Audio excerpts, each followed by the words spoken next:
안녕하세요. 평대자변별의 신도인입니다. 반갑습니다. 네, 안녕하세요. 네. 우리 지금 음력 11월 운세 들어보고 있거든요. 네. 이번에는 토끼띠 차례입니다. 네. 그게 이게 깨를 풀 때 통계적으로 깨를 풀어요. 그 조금이라도 도움이 됐으면 해서. 그런데 이게 막상 사주 구성을 딱 펼쳐놓고 보면은 조금씩 다 다르거든요. 그러니까 그걸 감안하셔가지고 좀 이쁘게 봐주시고 구독, 좋아요 부탁드리겠습니다. 개미년 토끼띠 11월 운세를 이야기 한번 해보겠습니다. 25세 김효생 토끼띠 생자의 운세는 생각지도 못한 현재수가 나타나요. 간력도 어쩌, 현재수 따르죠. 간력도 들 수 있는 이런 운세가 아주 좋은 운세가 따라붙어요. 쉽게 말하면 간력이라는 거는 내가 관공서 같은 데 있죠. 공무원 되는 거. 그거를 간력이라 그래요. 공무원 되는 걸. 관을 쓰잖아요. 관을 쓰는 건 그거거든요. 그러니까 간력이 따른다는 거거든요. 그러니까 지금 공무원을 갖다가 준비하시는 분들한테는 아마 좋은 일들이 일어날 거란 이야기가 돼요. 그리고 또 이렇게 좋은 운세일수록 어떤 일이 해야 되냐 하면은 내가 책임지지 못할 말과 행동은 하지 않는 것이 좋습니다. 이게 주변 사람한테 눈살 찌푸는 짓을 하게 되면 내가 신뢰감을 잃게 된다면은 이 좋은 운도 뒤집어지는 이런 형국이 벌어지거든요.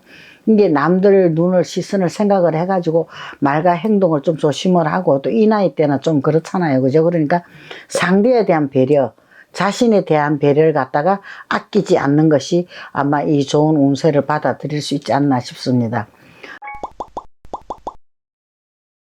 그리고 37세 정묘생 토끼띠 생자의 11월 운세는 모든 애고는 사라지고 이 복락을 갖다가 누릴 수 있는 이런 운세거든요. 엄청나죠. 더군다나 가정에는 화기가 넘치고 기쁨이 생겨나니까 자신이 하고자 하는 일마다 모든 일이 이루어져 가지고 재물이 넘쳐날 수 있다는 거죠. 재물이 넘쳐나고 모든 것이 또 재물이 넘치면 어때요? 모든 게 풍요로워지잖아요. 뭐 곳간도 꽉꽉 채워질 수가 있는 거, 이게 풍요로워진 거, 진짜 아주 대기란 운세로 보여지는 거거든요. 그러니까 이런 운세는 자신이 실수를 하지 않아야 돼요. 때로는 이 토끼띠들이 조금 경솔해요. 경솔한 많이 없지 않아 가지고 있거든요. 너무 똑소리 나는 경우 바른 짓을 하려고 하다 보면 실수가 생겨나고 하겠는데, 이 책임지도 못할 말과 행동은 절대 하시면 안 돼요. 좀 앞서가지 말라는 이야기예요. 주변 사람들한테 이 배려를 아끼지 말고 자신에 대한 배려, 좀 너그러운 마음으로 좀 푸근하게 상대를 갖다가 끌어안아 줄 수 있는 이런 힘을 갖다가 보여준다 그러면은 아마 이게 대빵으로 좋은 운이 될 수 있을 거로 보여집니다.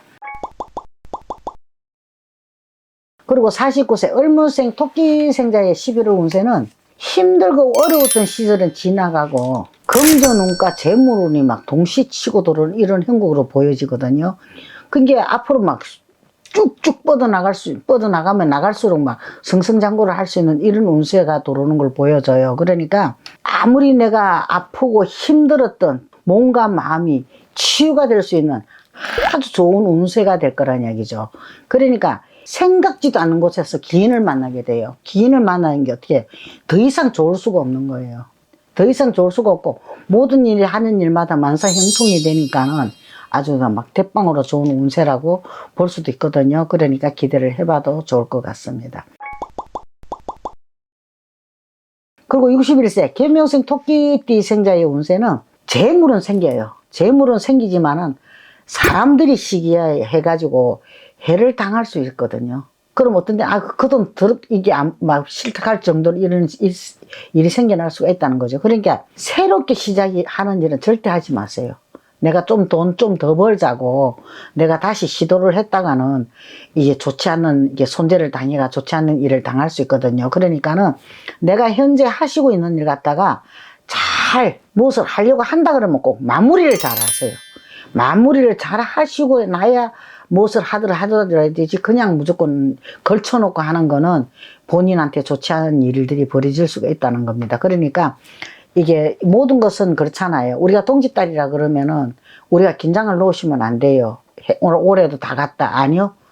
이게 시작이라고 보시면 됩니다. 동짓달부터 내년 운을 갖다가 알려주는 그 원초적인 기초가 될 수가 있는 거거든요. 그러니까 좀 더 신경을 써가지고 내가 이거를 갖다가 조금 자신이 스스로가 스스로가 이제 좀 잘 이게 다독거리는 게 좋을 것 같아요. 그리고 사람을 잘 사귀셔야 돼요. 사람을 잘못 사귀어가지고 거론해가지고 내가 이게 나쁜 일도 당하겠지만 사람을 잘 사귀시면은 큰 이익이 생겨날 수가 있어요.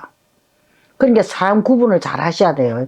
구분을 잘 하시가 잘 사귀시면은 아마 본인한테는 이익이 생겨날 수가 있거든요. 그 사람 덕을 좀 본다는 이야기죠. 생각지도 않는 행재가 들어오는 거거든요. 그러니까 이 주변 사람들한테 내가 이 배려심을 갖다가 아끼지 않고 내가 베풀어 준다 그러면은 아마 이런 횡재하는 운은 더욱더 크게 더 받고 하시는 일마다 더 잘 될 수 있을 거라 보여집니다. 얼마든지 건강하시고 다 만사형통하시기를 바랍니다. 선물하십시오. 네, 감사합니다.